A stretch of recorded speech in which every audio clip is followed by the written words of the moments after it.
خواب کی تعبیر یہ بہت بڑا علم ہے، اور یہ اللہ تعالیٰ کسی کسی کو عطا فرماتا ہے۔ اس کا علم آقا کریم صلی اللہ علیہ وسلم کو مکمل طور پر تھا۔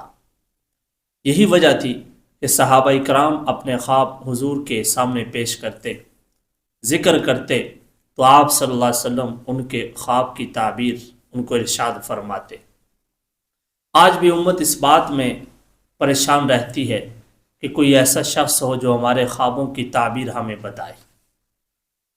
آقا کریم جب اس دنیا سے پردہ فرما گئے تو پھر بھی صحابہ کرام کو یہ نعمت حاصل رہی، چونکہ حضرت ابوبکر صدیق رضی اللہ تعالیٰ عنہ جو جانشین رسول تھے، مسلمانوں کے پہلے خلیفہ تھے، اللہ تعالیٰ نے ان کو بھی یہ علم عطا فرمایا تھا، جس کی وجہ سے لوگوں کے بہت سارے خواب جب ان کے سامنے آتے تو ان کی تعبیر ذکر فرماتے۔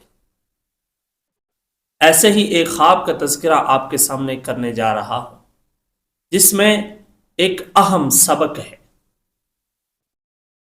ایک مرتبہ ایک شخص حضرت ابوبکر صدیق رضی اللہ تعالیٰ عنہ کی خدمت اقدس میں حاضر ہوا اور عرض کرنے لگا کہ میں اکثر خواب میں دیکھتا ہوں کہ میں خون میں پیشاب کر رہا ہوں۔ خواب میں دیکھتا ہوں کہ خون میں پیشاب کر رہا ہوں۔ حضرت ابوبکر صدیق رضی اللہ تعالیٰ عنہ نے جب اس کی یہ بات سنی تو انتہائی غیظ و جلال کے عالم میں آ گئے اور فرمایا، تو اپنی بیوی سے دوران حیض صحبت کرتا ہے؟ جب یہ بات اس کے سامنے حضرت ابوبکر صدیق رضی اللہ تعالیٰ عنہ نے رکھی تو اس شخص نے اپنا سر شرمندگی سے جھکا لیا،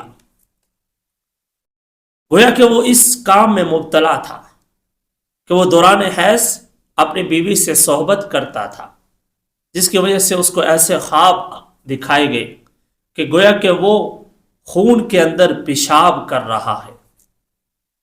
تو جب حضرت ابوبکر صدیق رضی اللہ تعالیٰ عنہ نے اس کو یہ بات بتائی تو اس کا سر شرمندگی سے جھک گیا اور اس کو فرمایا حضرت ابوبکر صدیق رضی اللہ تعالیٰ عنہ نے کہ آپ فوراً توبہ کرو، اللہ سے معافی مانگو اور آئندہ کے لیے اس گناہ سے بچو۔ اس شخص کا کہنا ہے کہ میں اللہ سے توبہ کی اور پھر میں آئندہ اس کام میں مبتلا نہ ہوا، جس کی وجہ سے اس کے بعد کبھی بھی مجھے ایسا خواب نہیں آیا۔ اس لیے کچھ لوگ آج کے دور میں بھی اس کام میں مبتلا ہیں کہ وہ دوران حیض اپنی بیوی سے جماع کرتے ہیں، صحبت کرتے ہیں۔ اس لیے اس سے بچنا چاہیے، یہ حرام عمل ہے، اس سے منع کیا گیا۔ شریعت مطہرہ اس بات کو بالکل پسند نہیں کرتی کہ انسان دوران حیض اپنی بیوی کے ساتھ صحبت کرے۔ اس لیے اگر اس کام میں کوئی شخص مبتلا ہے تو اسے چاہیے کہ اس سے باز آ جائے، یہ گناہ کبیرہ ہے۔